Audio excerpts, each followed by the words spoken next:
प्यारे विद्यार्थियों, साथियों, आज हम बात करेंगे राज्य के स्वरूप का पांचवा सिद्धांत या परिप्रेक्ष्य, उदारवादी व्यक्तिवादी परिप्रेक्ष्य। जैसा कि मैंने यहाँ नोट भी किया है, उदारवादी व्यक्तिवादी परिप्रेक्ष्य।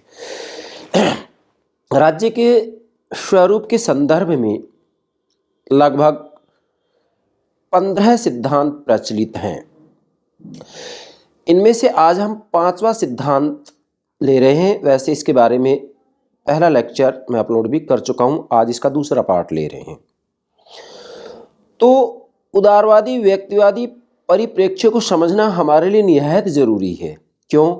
क्योंकि इस सिद्धांत या परिप्रेक्ष्य या दृष्टिकोण के संदर्भ में किसी न किसी रूप में सभी प्रकार की प्रतियोगिता परीक्षाओं में प्रश्न निश्चित रूप में पूछा जाता है, और राजनीति विज्ञान के विद्यार्थियों को तो इसकी जानकारी होनी ही चाहिए। तो प्राणों से प्यारे विद्यार्थियों, आज हम राज्य के स्वरूप का पांचवा सिद्धांत परिप्रेक्ष्य या दृष्टिकोण ले रहे हैं। सर्वप्रथम प्रतिदिन जो मैं एक लेक्चर मेरे यूट्यूब चैनल पर अपलोड करता हूँ, उसकी जानकारी सूचना आपको प्राप्त हो सके, इसके लिए हमारे यूट्यूब चैनल को सब्सक्राइब अवश्य कीजिएगा। आशा करता हूँ आपने सब्सक्राइब कर दिया होगा। Thank you very much, thank you very much. Yes dear students, ध्यान दें, मैं बड़ी गंभीरता से, गहराई से राजनीति विज्ञान की एक एक परत को उठा करके आपको राजनीति विज्ञान समझाने का प्रयास कर रहा हूँ।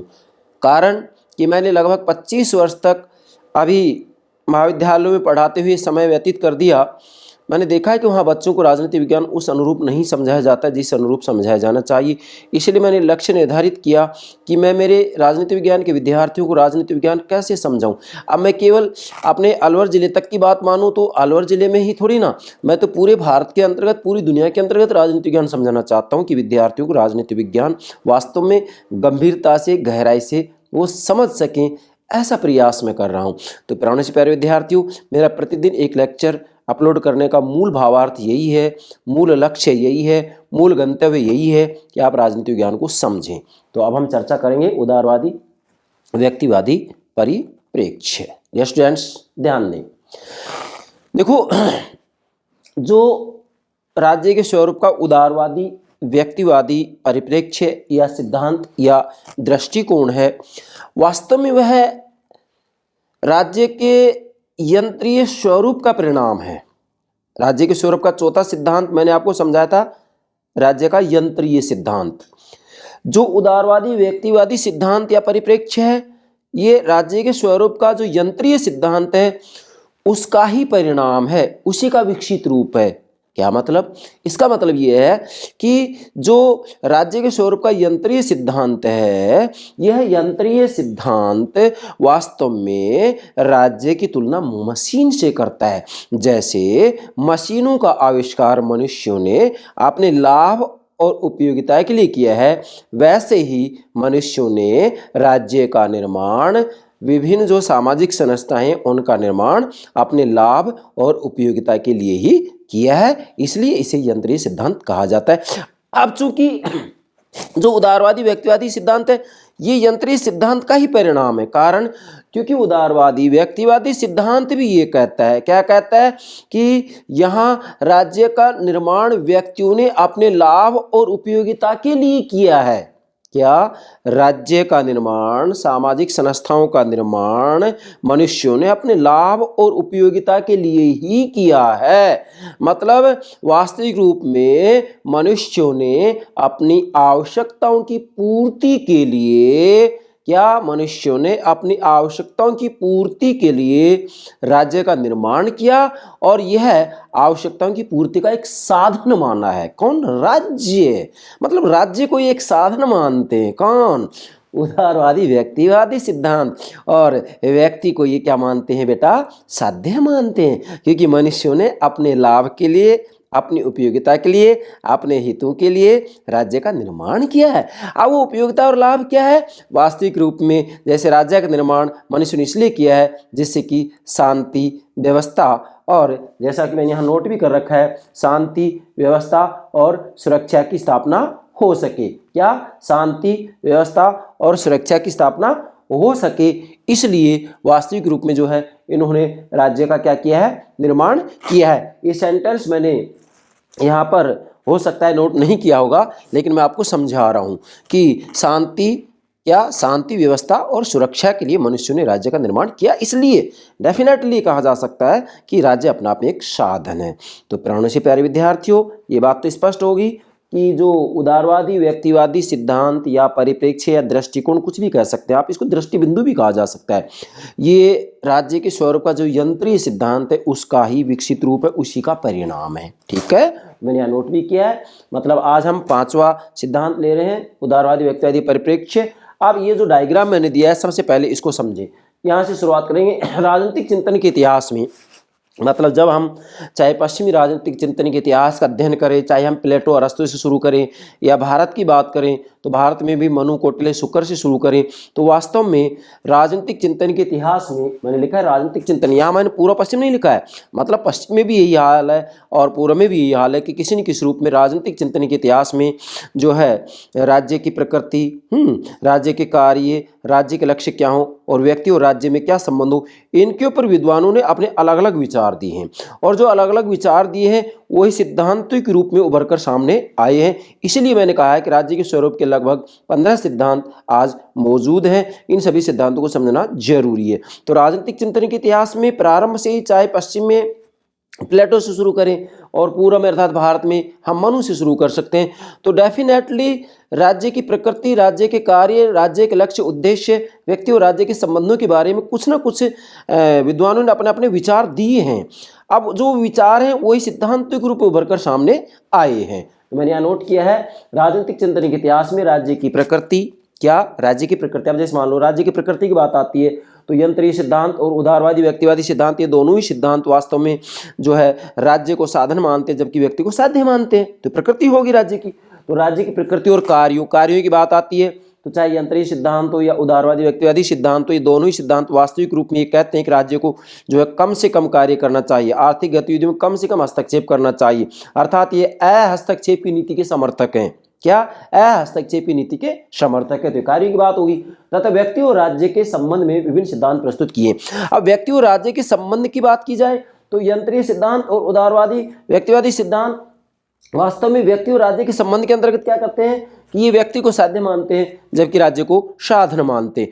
तो डेफिनेटली कहा जा सकता है कि जब हम राजनीतिक चिंतन के इतिहास का अध्ययन करते हैं तो किसी न किसी रूप में सभी विचारकों के द्वारा राज्य की प्रकृति, कार्यों तथा व्यक्ति और राज्य के संबंध के बारे में अपने अपने विचार दिए हैं, विभिन्न सिद्धांत प्रस्तुत किए हैं। अब जो राज्य की प्रकृति से जुड़े हुए विभिन्न सिद्धांत हैं इनको विविध परिप्रेक्ष्य भी कह सकते हैं, इसलिए मैंने यहाँ परिप्रेक्ष्य नोट किया है आज।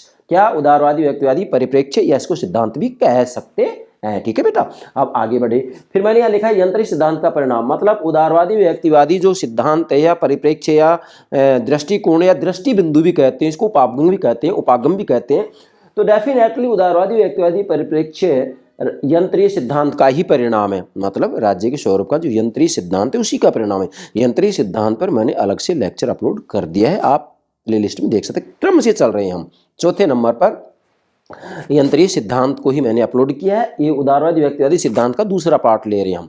ध्यान दें, यहाँ पर राज्य का निर्माण सब व्यक्तियों ने मिलकर सबके व्यक्तिगत लाभ के उद्देश्य से किया है। मतलब जो उदारवादी व्यक्तिवादी सिद्धांत या परिप्रेक्ष्य है वो ये कहता है, क्या कहता है कि राज्य का निर्माण, अब ध्यान दें यहाँ राज्य का निर्माण हो रहा है, क्या हो रहा है? राज्य का निर्माण हो रहा है। राज्य का निर्माण सब व्यक्तियों ने मिलकर सबके व्यक्तिगत लाभ के उद्देश्य से किया है। मतलब मनुष्यों ने अपने व्यक्तिगत लाभ के लिए, अपने हित के लिए, अपनी उपयोगिता के लिए राज्य का निर्माण किया है। क्या किया है? राज्य का निर्माण किया है। अब निर्माण किया तो इसका मतलब राज्य अपने आप में क्या बन जाएगा? साधन बन जाएगा। और व्यक्ति अपने आप में क्या है? साध्य। क्यों? क्योंकि राज्य का निर्माण मनुष्यों ने अपने हित के लिए किया है, इसलिए राज्य साधन बन जाता है और व्यक्ति साध्य बन जाता है। इसलिए मैंने लिखा है, आता है राज्य एक साधन और व्यक्ति उसका साध्य है। ये है मूल बात इसकी। क्या? राज्य एक साधन और व्यक्ति उसका साध्य। क्यों? क्योंकि राज्य का निर्माण मनुष्यों ने अपनी उपयोगिता के लिए, अपने हित के लिए, अपने लाभ के लिए किया है।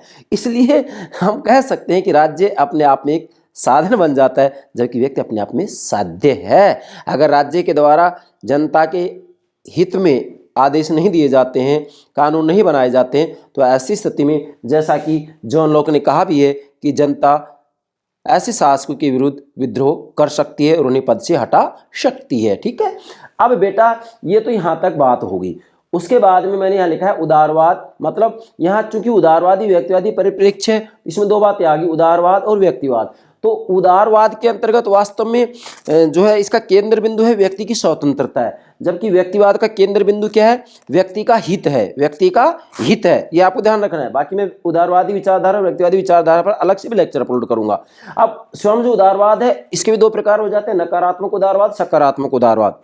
नकारात्मक उदारवाद में कहा जाता है कि राज्य को आर्थिक गतिविधियों में कम से कम हस्तक्षेप करना चाहिए, कम से कम हस्तक्षेप की नीति को अपनाता है, जबकि सकारात्मक उदारवाद ये कहता है कि जन कल्याण के लिए राज्य को हस्तक्षेप करना चाहिए, जन कल्याण के लिए राज्य को हस्तक्षेप करना चाहिए। ठीक है, तो ये इसमें डिफरेंस होगा। नकारात्मक तो कह रहा है कि आर्थिक गतिविधियों में हस्तक्षेप नहीं करे, सकारात्मक उदारवाद कह रहा है कि जन कल्याण के लिए राज्य के द्वारा हस्तक्षेप किया जा सकता है आर्थिक गतिविधियों में। ठीक है, तो ये आपको डिफरेंस ध्यान रखना है।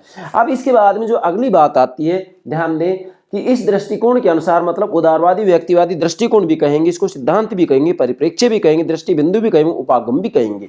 तो इस दृष्टिकोण के अनुसार राज्य एक आवश्यक बुराई है, मतलब जो उदारवादी व्यक्तिवादी परिप्रेक्ष्य है यह राज्य को एक आवश्यक बुराई मानता है। आपको ये नोट करना है कि उदारवादी व्यक्तिवादी परिप्रेक्ष्य राज्य को एक आवश्यक बुराई मानता है। अब जैसे अराजकतावादी हैं, साम्यवादी हैं, वो राज्य को अनावश्यक मानते हैं कि राज्य की कोई आवश्यकता नहीं है, वो राज्य को समाप्त करना चाहते हैं। अराजकतावाद के ऊपर मैं काफ़ी लेक्चर अपलोड कर चुका हूँ, आप देख सकते हैं। साम्यवाद के ऊपर भी मैं बहुत लेक्चर अपलोड कर चुका हूँ, आप देख सकते हैं। विभिन्न विचारधाराओं के अंतर्गत, मतलब प्लेलिस्ट में जाएंगे और राजनीतिक विचारधाराओं के नाम से प्लेलिस्ट है, उसमें आप देखेंगे ये सारी बातें मैंने अपलोड कर रखी हैं, परंतु यहाँ तो मैंने थोड़ा सा तुलना की है। अब राज्य एक आवश्यक बुराई, आवश्यक बुराई का मतलब क्या है? आवश्यक बुराई का मतलब ये है कि व्यक्तियों के जीवन और संपत्ति की सुरक्षा के लिए राज्य आवश्यक है, परंतु राज्य के द्वारा वास्तव में हिंसा का प्रयोग किया जाता है, शक्ति का प्रयोग किया जाता है, इसलिए ये एक बुराई भी है। बस संक्षेप में मैं बता रहा हूँ, बाकी व्यापक रूप में लेंगे तो फिर ये वीडियो बहुत लंबी हो जाएगी। ये क्या मानते हैं? इसको आवश्यक बुराई मानते हैं। कौन? उदारवादी व्यक्तिवादी परिप्रेक्ष्य। किसको? राज्य को। ठीक है बेटा। इसके बाद में अगली बात आती है, इसके अनुसार, मतलब उदारवादी व्यक्तिवादी परिप्रेक्ष्य या दृष्टिबिंदु या सिद्धांत के अनुसार मनुष्य एक विवेकशील प्राणी है। मतलब जो ये उदारवादी व्यक्तिवादी परिप्रेक्ष्य ये कहता है कि मनुष्य एक विवेकशील प्राणी है, मतलब मनुष्य एक तर्कशील, विवेकशील, बुद्धिमान प्राणी है, इसलिए मनुष्यों को स्वतंत्र छोड़ दिया जाना चाहिए। उनकी आर्थिक गतिविधियों में राज्य के द्वारा हस्तक्षेप नहीं किया जाना चाहिए। क्यों? क्योंकि मनुष्य विवेकशील है तो वह अपने हित में निर्णय ले सकता है। इसलिए ये परिप्रेक्ष्य कह रहा है कि मनुष्य मिलकर के, आपस में मिलकर के जो अनुबंध करें, मतलब अनुबंध का मतलब वो समझौता, संविदा भी कहते हैं, मतलब मनुष्य आपस में मिलकर के जो अनुबंध करते हैं, जो समझौता करते हैं, वो जो समझौता है उसमें राज्य उनमें हस्तक्षेप ना करे, मतलब राज्य उस समझौते में हस्तक्षेप नहीं करे। क्यों? क्योंकि मनुष्य विवेकशील प्राणी है और विवेकशील प्राणी तो है अपने हित में निर्णय ले सकता है, इसलिए वह अपने हित के लिए समझौता करेगा। तो राज्य को वास्तव में मनुष्यों के द्वारा आपस में जो समझौता किया जा रहा है उसमें हस्तक्षेप नहीं करना चाहिए। मतलब ये जो उदारवादी व्यक्तिवादी सिद्धांत है ये कहना चाह रहा है कि राज्य को आर्थिक गतिविधियों में कम से कम हस्तक्षेप करना चाहिए, राज्य के द्वारा कम से कम कार्य किया जाना चाहिए। मूल बात ये कहना चाह रहा है। ठीक है बेटा। आगे लिखा है निष्पक्ष निर्णयता की भूमिका निभानी चाहिए। मतलब यहाँ उदारवादी व्यक्तिवादी परिप्रेक्ष्य ये कह रहा है कि जो मनुष्य आपस में समझौता करते हैं, अनुबंध करते हैं, संविदा करते हैं, तो वो अपने हित के लिए ही निर्णय लेंगे। क्यों? क्योंकि मनुष्य बुद्धिमान है, विवेकशील है, तो डेफिनेटली ऐसी स्थिति में राज्य उनके समझौते में हस्तक्षेप नहीं करे और राज्य केवल निष्पक्ष निर्णयता की भूमिका निभानी चाहिए। मतलब राज्य को एक निष्पक्ष निर्णयता, एक निष्पक्ष एम्पायर, रेफरी की भूमिका निभानी है बस, बाकी उसको उनके कार्यों में हस्तक्षेप नहीं करना है। इसलिए कहा जा सकता है कि उदारवादी व्यक्तिवादी परिप्रेक्ष्य हस्तक्षेप की नीति का समर्थक है। हस्तक्षेप की नीति का मतलब होता है कि राज्य को आर्थिक गतिविधियों में ज़्यादा हस्तक्षेप नहीं करना चाहिए, आर्थिक गतिविधियों में राज्य को हस्तक्षेप नहीं करना चाहिए। वास्तविक रूप में व्यक्तियों के जीवन और संपत्ति की सुरक्षा संबंधित तो कार्य करे, लेकिन जन कल्याण संबंधित ज्यादा कार्य ना करे। आगे बढ़ते हैं हम। यदि सब लोग परस्पर व्यवहार करते समय अपने अपने हित का ध्यान रखेंगे तो इससे सामान्य हित की सिद्धि होगी। मतलब ये उदारवादी व्यक्तिवादी परिप्रेक्ष्य ये कहता है कि यदि सब लोग परस्पर व्यवहार करते समय, चूंकि यहाँ पर मनुष्य आपस में मिलकर के समझौता कर रहे हैं, इसलिए कर रहे हैं कि विवेकशील प्राणी है, अविवेकशील प्राणी है, तो अपने हित में ही तो समझौता करेंगे, अपने हित में ही तो अनुबंध करेंगे, अपने हित में ही तो संविदा करेंगे। तो ऐसी स्थिति में यदि सब लोग परस्पर व्यवहार करते समय अपने अपने हित का ध्यान रखेंगे क्योंकि मनुष्य विवेकशील प्राणी है। और मनुष्य विवेकशील प्राणी, तो मुझे बताइएगा, क्या वो अपने हित में निर्णय नहीं लेगा? क्या वह कोई ऐसा समझौता करेगा जिससे उसका हित होगा, उसको हानि होगी, नुकसान होगा? नहीं कर सकता।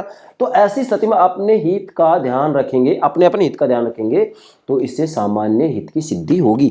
मतलब ऐसी स्थिति में फिर क्या होगा? सामान्य हित की सिद्धि होगी, क्योंकि सभी मनुष्य अपने अपने हित को ध्यान में रखेंगे, और अपने अपने हित को ध्यान रखेंगे तो ऐसी स्थिति में क्या होगा? सामान्य हित की सिद्धि होगी। क्लियर होगी यहाँ तक ये बात?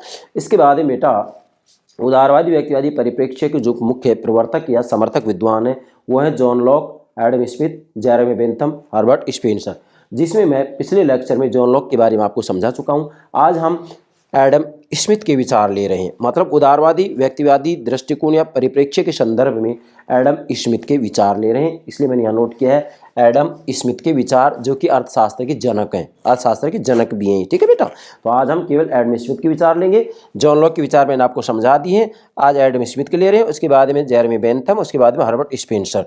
तो मतलब जो ये उदारवादी व्यक्तिवादी सिद्धांत या परिप्रेक्ष्य, इसके ऊपर 4 लेक्चर अपलोड करूंगा मैं। कारण मैं चाहता तो एक में ही सारी बातें बता देता, लेकिन बेटा चूंकि John Locke, Adam Smith, Jeremy Bentham और हर्बर्ट स्पेंसर, इन चारों ने अपने क्या विचार दिए हैं, अपने क्या विचार दिए जिसके आधार पर ये कहा जाए कि भाई ये उदारवादी व्यक्तिवादी सिद्धांत के समर्थक हैं, ये समझना बहुत जरूरी है। और इसमें बहुत महत्वपूर्ण बातें जो कि एग्जाम में आपसे पूछा जाता है। अब ध्यान दें, एडम स्मिथ के विचार लेते हैं आज। बेटा एडम स्मिथ अर्थशास्त्र का जनक है। सबसे पहले तो नोट करेंगे एडम स्मिथ अर्थशास्त्र का जनक है, जबकि जॉन लॉक को किसका जनक माना था हमने? उदारवाद का जनक माना था, बताया था ना, जॉन लॉक उदारवाद का जनक है बेटा? एडम स्मिथ अर्थशास्त्र का जनक है। 1723 में इनका जन्म होता है और 1790 में इनकी मृत्यु हो जाती है। उसके बाद में महत्वपूर्ण बात है, एडम स्मिथ ने अपनी एक कृति मतलब पुस्तक लिखी है, वेल्थ ऑफ नेशंस, या वेल्थ ऑफ नेशंस, राष्ट्रों की समृद्धि। ये 1776 में ये पुस्तक लिखी है। और इस पुस्तक के अंतर्गत एडम स्मिथ ने हस्तक्षेप की नीति और व्यक्तिवाद का समर्थन किया था। अब ध्यान दें, हस्तक्षेप की नीति और व्यक्तिवाद का समर्थन किया। अब हस्तक्षेप की नीति और व्यक्तिवाद का समर्थन किया तो इसका मतलब ये है कि एडम स्मिथ के विचारों में उदारवादी व्यक्तिवादी विचार निहित हैं, मौजूद हैं। कैसे? जैसे एडम स्मिथ कह रहे हैं कि वास्तविक रूप में राज्य को जो है आर्थिक गतिविधियों में हस्तक्षेप नहीं करना चाहिए। लोग जो व्यापार कर रहे हैं उसके अंतर्गत वास्तव में उनको पूरी स्वतंत्रता होनी चाहिए। मतलब राज्य को अनावश्यक रूप में हस्तक्षेप नहीं करना चाहिए, आर्थिक गतिविधियों में हस्तक्षेप नहीं करना चाहिए, इसे कहते हैं हस्तक्षेप की नीति। और व्यक्तिवाद का इन्होंने समर्थन किया। व्यक्तिवाद के समर्थन का मतलब ये है, चूंकि व्यक्तिवादी विचारधारा का जो केंद्र बिंदु होता है वह व्यक्ति होता है, व्यक्ति का हित होता है, इसलिए यहाँ वास्तविक रूप में व्यक्ति चूंकि विवेकशील प्राणी है तो वह अपने हित में स्वयं निर्णय ले सकता है, तो फिर उसे स्वतंत्रता दी जानी चाहिए। भाई व्यक्तिवाद का ही तो विकसित रूप उदारवाद है, व्यक्तिवाद का विकसित रूप ही तो उदारवाद है। उदारवाद का केंद्र बिंदु व्यक्ति की स्वतंत्रता है। तो डेफिनेटली उदारवादी व्यक्तिवादी परिप्रेक्ष्य सिद्धांत के अंतर्गत व्यक्ति को बुद्धिमान प्राणी माना जाता है और उसको स्वतंत्र रखने की बात की जाती है कि भी व्यापार के मामले में उसको पूरी आज़ादी होनी चाहिए, स्वतंत्रता होनी चाहिए, राज्य अनावश्यक रूप में हस्तक्षेप नहीं करे। मतलब राज्य कम से कम हस्तक्षेप करे, राज्य आर्थिक गतिविधियों से दूरी बना के रखे। राज्य आर्थिक गतिविधियों से जो दूरी बनाकर रखता है उसे ही कहते हैं अहस्तक्षेप की नीति। मतलब राज्य अनावश्यक रूप में हस्तक्षेप नहीं करे, राज्य के द्वारा कम से कम कार्य किए जाएं। ठीक है? तो ये बात एडम स्मिथ ने अपनी इस पुस्तक के अंतर्गत कही है। अब इसके बाद में ध्यान दें यहाँ कि वास्तव में यहाँ एडम स्मिथ उदारवादी व्यक्तिवादी सिद्धांत के समर्थक कैसे हैं, इस संदर्भ में एडम स्मिथ के जो 3 महत्वपूर्ण विचार हैं इनको हम बिंदु के माध्यम से आपके सामने रख रहे हैं। नंबर 1 आर्थिक मानव की संकल्पना दी है इन्होंने। नंबर 2 प्राकृतिक स्वतंत्रता की संकल्पना दी है इन्होंने। नंबर 3 सरकार के कार्य बतलाए। इन तीनों बिंदुओं के आधार पर हम ये कह सकते हैं कि जो अर्थशास्त्र के जनक हैं एडम स्मिथ, वो वास्तव में उदारवादी व्यक्तिवादी विचारधारा के समर्थक थे। ठीक है। नंबर 1, आर्थिक मानव की संकल्पना। आर्थिक मानव की संकल्पना, बेटा आर्थिक मानव की संकल्पना के अंतर्गत एडम स्मिथ क्या करें, बहुत ही सामान्य सी बात है, क्या करें कि प्रत्येक व्यक्ति में व्यापार की सहज प्रवृत्ति पाई जाती है जिससे वह अधिक से अधिक लाभ अर्जित कर सके। अब देखो एडम स्मिथ कह रहे हैं, मतलब एक आर्थिक मानव की संकल्पना दे रहे हैं। आपसे एग्जाम पूछा जा सकता है आर्थिक मानव की संकल्पना किसने दी, एडम स्मिथ ने दी है। तो आर्थिक मानव की संकल्पना के अंतर्गत कह रहे हैं कि जो मनुष्य है वह वास्तविक रूप में एक आर्थिक मनुष्य है, और आर्थिक मनुष्य है तो उसमें व्यापार की सहज प्रवृत्ति पाई जाती है। किसकी? व्यापार की सहज प्रवृत्ति पाई जाती है, और व्यापार की सहज प्रवृत्ति पाई जाती है तो ऐसी स्थिति में राज्य को उसमें अनावश्यक रूप में हस्तक्षेप नहीं करना चाहिए। तो ये कह रहे हैं कि प्रत्येक व्यक्ति में व्यापार की सहज प्रवृत्ति पाई जाती है जिससे वह अधिक से अधिक लाभ अर्जित कर सके। मतलब वो ये प्रयास करता है कि मैं ज़्यादा से ज़्यादा लाभ प्राप्त करूँ, क्योंकि मनुष्य विवेकशील प्राणी तो मान ही लिया गया इसके अंतर्गत। तो डेफिनेटली व्यापार की उसमें सहज प्रवृत्ति पाई जाती है, और जब व्यापार की सहज प्रवृत्ति पाई जाती है तो फिर वह क्या करेगा, अधिक से अधिक लाभ अर्जित करे, मतलब इस तरीके का प्रयास करेगा। और जब वह ऐसा प्रयास करेगा तो उससे क्या होगा, जो उद्यमी व्यक्ति हैं, मेहनती व्यक्ति हैं, उद्यमी व्यक्ति की स्वार्थ भावना सामान्य हित को बढ़ावा देती है। क्योंकि यहाँ पर सभी व्यक्ति जो है उनमें व्यापार की सहज प्रवृत्ति पाई जाती है, और जिससे वे अधिक से अधिक लाभ अर्जित कर सकें। अब ऐसी स्थिति में वो ज़्यादा से ज़्यादा मेहनत करेंगे, और जब वो ज़्यादा से ज़्यादा मेहनत करेंगे तो ऐसे में जो उद्यमी व्यक्ति हैं या जो मेहनती व्यक्ति हैं उनकी स्वार्थ भावना ही सामान्य हित को बढ़ावा देगी, क्योंकि सभी व्यक्ति अपने अपने हितों की प्राप्ति के लिए ज़्यादा से ज़्यादा मेहनत करेंगे, और जब ज़्यादा से ज़्यादा मेहनत करेंगे तो इसकी प्राप्ति भी उनको मिलेगी, उसका प्रतिफल भी उनको मिलेगा, मतलब उसकी प्राप्ति होगी उनको, उसका प्रतिफल उनको मिलेगा, जो लाभ वो अर्जित करें उनको मिलेगा। तो ऐसी स्थिति में सभी व्यक्ति ज़्यादा से ज़्यादा मेहनत करेंगे, नए आविष्कार करेंगे, तो डेफिनेटली इससे क्या होगा, सामान्य हित को ये बढ़ावा देती है। अब जैसे मान लो जब ये सामान्य हित को बढ़ावा देगी तो इससे फिर सरकार को भी फायदा होगा, व्यापारी को भी फायदा होगा, और कामगार को भी फायदा होगा। मतलब यहाँ जो व्यक्ति में व्यापार की सहज प्रवृत्ति पाई जाती है और ऐसी स्थिति में राज्य हस्तक्षेप नहीं करे, मनुष्य को व्यापार करने की स्वतंत्रता हो। अब जब मनुष्य को व्यापार करने की स्वतंत्रता होगी तो इससे क्या होगा, वास्तव में सामान्य हित को बढ़ावा मिलेगा, और सामान्य हित को जब बढ़ावा मिलेगा तो इससे सरकार को भी फायदा होगा, व्यापारी को भी फायदा होगा, और कामगार को भी क्या होगा, इससे फायदा होगा। और जब इन तीनों को फायदा होगा, सरकार को, व्यापारी को, कामगार को फायदा होगा, तो इससे फिर क्या होगा, राष्ट्र की संपदा में वृद्धि होगी, राष्ट्र आर्थिक रूप में विकास करने लगेगा। इसलिए एडम स्मिथ यहाँ ये कहना चाह रहे हैं कि भाई व्यापार के क्षेत्र में मनुष्यों को स्वतंत्र छोड़ दिया जाए, उनके ऊपर जो है राज्य के द्वारा अनावश्यक रूप में हस्तक्षेप नहीं किया जाना चाहिए। नंबर 2, प्राकृतिक स्वतंत्रता की संकल्पना। अब यहाँ ध्यान देंगे, अब एडम स्मिथ चूंकि मूल जो उदारवादी व्यक्तिवादी विचारधारा या परिप्रेक्ष्य का जो केंद्र बिंदु है वह है व्यक्ति की स्वतंत्रता। क्या है? व्यक्ति की स्वतंत्रता। और वो कह रहे हैं कि व्यक्ति विवेकशील प्राणी, इसलिए मनुष्य को स्वतंत्र छोड़ दिया जाए, मतलब राज्य अनावश्यक रूप में हस्तक्षेप नहीं करे, इसका एक सेंटर पॉइंट है, केंद्र बिंदु है। तो इस बिंदु को भी इसके आधार पर समझेंगे दूसरे को भी, कि प्राकृतिक स्वतंत्रता की संकल्पना। यहाँ एडम स्मिथ कह रहे हैं कि उद्योग और व्यापार की स्वतंत्रता को प्राकृतिक स्वतंत्रता का नाम दिया। मतलब एडम स्मिथ ने उद्योग और व्यापार की स्वतंत्रता को प्राकृतिक स्वतंत्रता का नाम दिया। एडम स्मिथ कह रहे हैं कि उद्योग और व्यापार के क्षेत्र के अंतर्गत मनुष्य को पूर्ण रूप में स्वतंत्रता मिलनी चाहिए। क्यों? क्योंकि उद्योग और व्यापार की स्वतंत्रता को ही ये प्राकृतिक स्वतंत्रता का नाम देते हैं। फिर बोल रहा हूँ, उद्योग और व्यापार की स्वतंत्रता को एडम स्मिथ ने प्राकृतिक स्वतंत्रता, शॉर्ट में लिखा मैंने, मतलब प्राकृतिक, मतलब स्वतंत्रता, प्राकृतिक स्वतंत्रता का नाम दिया। आपसे एग्जाम पूछा जा सकता है कि उद्योग और व्यापार की स्वतंत्रता को एडम स्मिथ ने क्या नाम दिया, तो आपका आंसर होगा प्राकृतिक स्वतंत्रता का नाम दिया, और राष्ट्रीय समृद्धि के लिए आवश्यक माना। मतलब यहाँ एडम स्मिथ कह रहे हैं कि राष्ट्र की समृद्धि तभी हो सकती है जबकि उद्योग और व्यापार के क्षेत्र में मनुष्यों को पूर्ण रूप में स्वतंत्र छोड़ दिया जाए। और चूंकि वैसे भी ये मान के चल रहा है कि मनुष्य विवेकशील प्राणी है, तर्कशील प्राणी है, बुद्धिमान प्राणी है, तो डेफिनेटली मनुष्य अपने हित में निर्णय लेगा।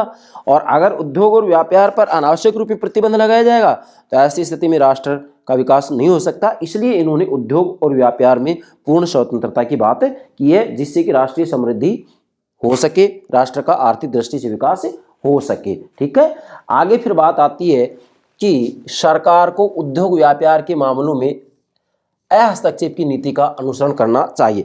एडम स्मिथ कह रहे हैं कि सरकार को क्या करना चाहिए, उद्योग और व्यापार के मामले में हस्तक्षेप की नीति का अनुसरण करना चाहिए। मतलब उद्योग और व्यापार के अंतर्गत राज्य को हस्तक्षेप नहीं करना चाहिए। अब यहाँ राज्य हस्तक्षेप नहीं करेगा तो ऐसी स्थिति में क्या होगा, प्रत्येक व्यापारी अपने हित की बात करेगा तो डेफिनेटली इससे सामान्य हित की वृद्धि होगी, और सामान्य हित की वृद्धि होगी तो पूरे राष्ट्र का ही क्या होगा, विकास होगा। तो डेफिनेटली एडम स्मिथ कह रहे हैं कि उद्योग और व्यापार के मामलों में राज्य को हस्तक्षेप की नीति का अनुसरण करना चाहिए। मतलब उद्योग और व्यापार के मामले में राज्य को हस्तक्षेप नहीं करना चाहिए। ठीक है। अब इसकी तीसरी जो बात आ रही है एडम स्मिथ की, जिसके आधार पर हम कह सकते हैं कि एडम स्मिथ के विचारों में उदारवादी व्यक्तिवादी विचार मौजूद हैं। तीसरा है सरकार के कार्य। आप ध्यान दें, अब एडम स्मिथ कह रहे हैं कि भाई उद्योग और व्यापार के मामलों में राज्य हस्तक्षेप नहीं करे। ठीक है। अब राज्य हस्तक्षेप नहीं करे फिर राज्य करेगा क्या, तो इसके लिए एडम स्मिथ ने कहा है कि सरकार के 3 कार्य होते हैं, या सरकार के द्वारा जो है 3 ही कार्य किए जाएं। ध्यान दें, मैंने लिखा भी है सरकार के 3 ही कार्य रह जाते हैं। मतलब एडम स्मिथ कह रहे हैं कि भाई उद्योग और व्यापार के मामलों में तो राज्यों को हस्तक्षेप करना ही नहीं चाहिए, और व्यक्ति को पूर्ण रूप में स्वतंत्रता प्रदान की जाए। क्यों? क्योंकि मनुष्य बुद्धिमान और बुद्धिमान आपस में मिलकर के जो भी समझौता करे उनको समझौता करने दे, राज्य हस्तक्षेप नहीं करे। तो राज्य जब आर्थिक गतिविधि में हस्तक्षेप नहीं करेगा तो फिर राज्य करेगा क्या? राज्य की इच्छा के व्यक्ति सरकार में होती है, तो फिर सरकार क्या करेगी, सरकार क्या कार्य करेगी? तो एडम स्मिथ का जवाब दे रहे हैं तीसरे बिंदु में, क्या, सरकार के कार्य। और एडम स्मिथ कह रहे हैं कि सरकार के 3 ही कार्य रह जाते हैं। बेटा ध्यान देंगे, यहाँ 3 ही कार्य रह जाते हैं। आपसे एग्जाम में किसी भी रूप में यहाँ पर प्रश्न पूछा जा सकता है, केवल 3 ही कार्य रह जाते हैं। एडम स्मिथ कह रहे हैं कि सरकार ये 3 कार्य करे, केवल 3 कार्य करे, बाकी उद्योग और व्यापार के मामलों में किसी भी रूप में राज्य हस्तक्षेप नहीं करे, मतलब हस्तक्षेप की नीति का अनुसरण करे। ठीक है बेटा। नंबर 1, विदेशी आक्रमण से राष्ट्र की रक्षा करे। एडम स्मिथ कह रहे हैं कि जो है यहाँ राज्य है, राज्य अपने आप में अमूर्त है। राज्य की इच्छा की व्यक्ति सरकार में होती है। सरकार के 3 अंग होती है, व्यवस्थापिका, कार्यपालिका, न्यायपालिका। ठीक है। राज्य और सरकार में क्या डिफरेंस है, इसके ऊपर मैं लेक्चर अपलोड कर चुका हूँ, आप प्लेलिस्ट में देख सकते हैं। मतलब इसी क्रम में हम चल रहे हैं। तो विदेशी आक्रमण से राष्ट्र की रक्षा करे, मतलब जो है सरकार का या राज्य का जो सबसे महत्वपूर्ण कार्य है वह है विदेशी आक्रमण से राष्ट्र की रक्षा करे। ठीक है बेटा। दूसरा है न्याय का प्रवर्तन, मतलब समाज के प्रत्येक व्यक्ति को दूसरे व्यक्ति के अत्याचार से संरक्षण प्रदान करे। मतलब जो सरकार है उसका दूसरा कार्य ये है कि ये न्याय को प्रवर्तन में लाए। मतलब वहाँ हम ये कहेंगे कि प्रशासनिक न्याय की स्थापना करे। क्या? प्रशासनिक न्याय की स्थापना करे। या हम ये कहें कि वास्तविक रूप में यहाँ समाज के प्रत्येक व्यक्ति को, ध्यान दें, समाज के प्रत्येक व्यक्ति को दूसरे व्यक्ति के अत्याचार से संरक्षण प्रदान करे। मतलब कोई व्यक्ति किसी दूसरे व्यक्ति के ऊपर अत्याचार ना करे, इस तरीके की देखरेख जो है सरकार के द्वारा की जाए। दूसरा कार्य। तीसरा है सार्वजनिक निर्माण के कार्य। मतलब यहाँ एडम स्मिथ कुछ आगे बढ़ रहे हैं थोड़ा सा, कि सार्वजनिक निर्माण के कार्य भी जो है सरकार करे, क्योंकि कुछ कार्य ऐसे होते हैं जिनको कि व्यक्तिगत स्तर पर नहीं कर सकते। क्यों? क्योंकि इतना उनके पास बजट नहीं होता है। तो ऐसी स्थिति में उन कार्यों को सरकार के द्वारा किया जाना चाहिए। इसलिए उन्होंने कहा है कि सार्वजनिक निर्माण के कार्य जो है सरकार के द्वारा किए जाए। कैसे? जैसे सड़कें, पुल, बांध आदि बहुत हैं, आदि बनवाए और उनकी देखरेख का काम सरकार का है। मतलब एक एग्जाम्पल दिया मैंने, जैसे सड़कें बनवाना है, पुल बनवाना है, बांध बनवाना है, इनको बनवाना और इनकी देखरेख का जो कार्य या काम है सरकार का है, साधारण व्यक्तियों का नहीं। क्योंकि साधारण व्यक्ति इतना जो है खर्चा वहन नहीं कर सकेंगे। तो ऐसी स्थिति में इस प्रकार के जो कार्य हैं वो जरूर जो है राज्य के द्वारा, सरकार के द्वारा किए जाएं। मैं राज्य के द्वारा, सरकार के द्वारा इसलिए बोल रहा हूँ क्योंकि राज्य की इच्छा के व्यक्ति सरकार से ही होती है। मूलतः जो काम करता है वो सरकार ही तो करे, क्योंकि राज्य तो अपने आप में अमूर्त है। राज्य तो अपने आप में अमूर्त है, जबकि सरकार मूर्त है। राज्य की इच्छा की जो अभिव्यक्ति होती है सरकार में ही होती है। ठीक है बेटा, सरकार के 3 अंग होते हैं, व्यवस्थापिका, कार्यपालिका, न्यायपालिका। तो कानून कौन बनाते हैं? ये सरकार के तीनों अंग मिलकर के बनाते हैं। वैसे कहा यह जाता है कि व्यवस्थापिकाएं कानून बनाते हैं, लेकिन डेफिनेटली देखा जाए तो आज कार्यपालिकाएं कानून बनाने में मतलब बढ़ चढ़कर भूमिका अदा कर रही है, न्यायपालिका भी पीछे नहीं है। ठीक है बेटा, तो ये सरकार के जो 3 कार्य हैं मैंने आपको बता दिया। एडम स्मिथ केवल इन 3 कार्यों की बात करता है कि सरकार के द्वारा ये 3 कार्य किए जाएं। बाकी फिर कह रहा हूँ कि उद्योग और व्यापार के मामलों में राज्य को हस्तक्षेप नहीं करना चाहिए, सरकार को हस्तक्षेप नहीं करना चाहिए। इसका मूल निचोड़ है एडम स्मिथ का। इसके बाद मैंने यहाँ डायग्राम बनाया। एडम स्मिथ मतलब एडम स्मिथ ने वास्तविक रूप में जो अपने विचार दिए हैं, जिसके आधार पर हम ये कहते हैं कि ये उदारवादी व्यक्तिवादी परिप्रेक्ष्य के प्रमुख समर्थक हैं, प्रवर्तक हैं। तो इन 3 विचारों के आधार पर इनको उदारवादी व्यक्तिवादी परिप्रेक्ष्य का प्रमुख समर्थक या प्रवर्तक माना जाता है। नंबर 1, आर्थिक मानव की इन्होंने संकल्पना दी है, जैसा कि मैंने यहाँ आपको समझा दिया है। दूसरा, प्राकृतिक स्वतंत्रता की संकल्पना दी है, जैसा कि मैंने यहाँ आपको समझा दिया है। और तीसरा, इन्होंने सरकार के कार्य और सरकार के कार्यों में केवल 3 कार्यों की चर्चा की है। तो इन तीनों विचारों के आधार पर इनको उदारवादी व्यक्तिवादी परिप्रेक्ष्य सिद्धांत या दृष्टिकोण का प्रमुख प्रवर्तक माना जाता है। और वैसे भी एडम स्मिथ अर्थशास्त्र के जनक हैं। ठीक है बेटा, फिर मैंने यहाँ लिखा है राज्य साधन व्यक्ति साध्य, अर्थात एडम स्मिथ स्पष्ट रूप में कह रहे हैं कि वास्तव में राज्य को उद्योग और व्यापार के अंतर्गत हस्तक्षेप नहीं करना चाहिए। क्यों? क्योंकि मनुष्य विवेकशील प्राणी है, वो अपने हित में निर्णय स्वयं ले सकता है, तो निर्णय ले सकता है। तो ऐसी स्थिति में राज्य अपने आप में क्या बन जाता है? साधन बन जाता है और व्यक्ति साध्य बन जाता है। मतलब एडम स्मिथ भी इस बात का समर्थन कर रहे हैं कि राज्य अपने आप में साधन है जबकि व्यक्ति साध्य है। और उदारवादी व्यक्तिवादी सिद्धांत के अंतर्गत ये बात मानी जाती है, क्या बात मानी जाती है? कि राज्य एक साधन है जबकि व्यक्ति उसका साध्य है। और एडम स्मिथ भी इस बात का समर्थन कर रहे हैं। अतः कहा जा सकता है कि एडम स्मिथ उदारवादी व्यक्तिवादी परिप्रेक्ष्य के प्रमुख समर्थक या प्रवर्तक हैं। तो ये हो गया उदारवादी व्यक्तिवादी परिप्रेक्ष्य के संदर्भ में एडम स्मिथ के विचार।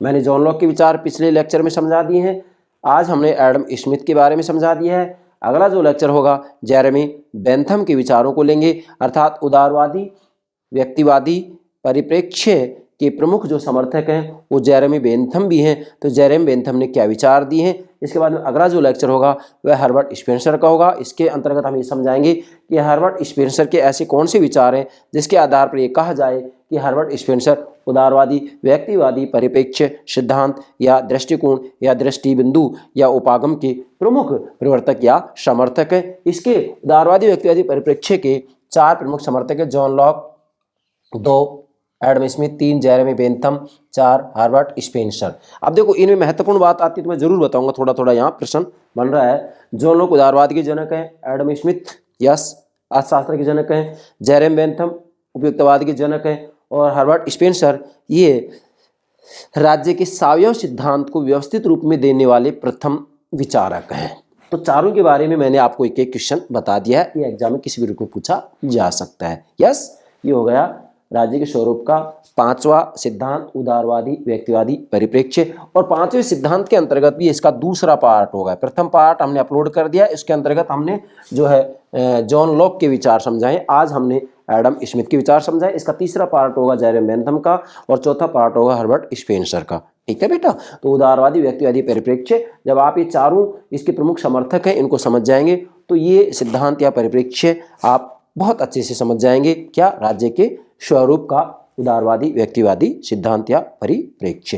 तो मुझे पूरा विश्वास है आप उदारवादी व्यक्तिवादी परिप्रेक्ष्य सिद्धांत या दृष्टिकोण को बेहतर तरीके से समझ गए होंगे। यस बेटा, okay, thank you very much, thank you very much.